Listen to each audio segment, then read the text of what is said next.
Gangavaram port gate ఎదుట CITU ఆధ్వర్యంలో నిరసన కార్యక్రమం చేపట్టారు. సిఐటియు నాయకుడు అయోధ్యరాం మాట్లాడుతూ గంగవరం పోర్టు యాజమాన్యం 1,00,000 టన్నుల కోల్ను స్టీల్ బ్యాండ్ ఇవ్వాలని, స్టీల్ ప్లాంట్ ఉద్యోగులు జీతాలు ఇవ్వకుండా కొన్న కోల్ను ఆదాని యాజమాన్యం ఉద్దేశపూర్వకంగా వ్యవహరిస్తోందని, దానికి కారణంగా స్టీల్ ప్లాంట్లో కోకో 1లో ఉన్నటువంటి బ్యాటరీస్ డ్యామేజ్ అవుతాయని అన్నారు. బ్యాటరీ వీక్ అయితే గ్యాస్ లీక్ అవుతుందని, దానివల్ల మానవాళికి ప్రమాదమని హెచ్చరించారు. ఈ కార్యక్రమంలో ఏటీ నాయకులు పాల్గొన్నారు.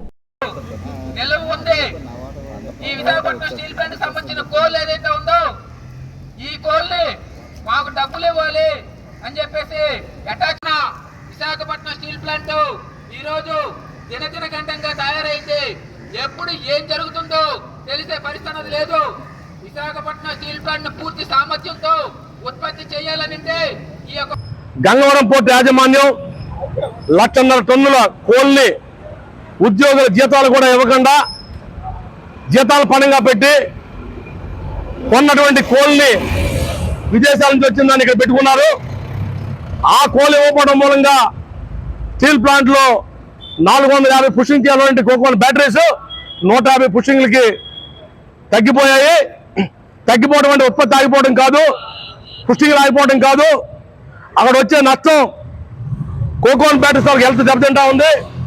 రెండో పక్క దాని నుంచి వచ్చేటువంటి గ్యాసెస్ లీక్ అయితే మానవాళికి ప్రమాదం జరగబోతా ఉంది.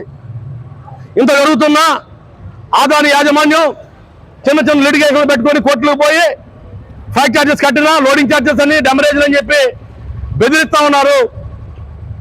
అది కరెక్ట్ కాదని చెప్పేసి స్టీల్ ప్లాంట్ నిర్వహించిన భూముల్లో కట్టుకున్న Gangavaram port Visakhapatnam steel plant service చేయకుండా విశాఖపట్నం స్టీల్ ప్లాంట్ చంపేయాలనుకుంటే తెలుగు రాష్ట్రాలు చూస్తూ ఊరుకోరని చెప్పి హెచ్చరిక చేస్తూ సిఐటి ఆధ్వర్యంలో ధర్నా జరిగింది.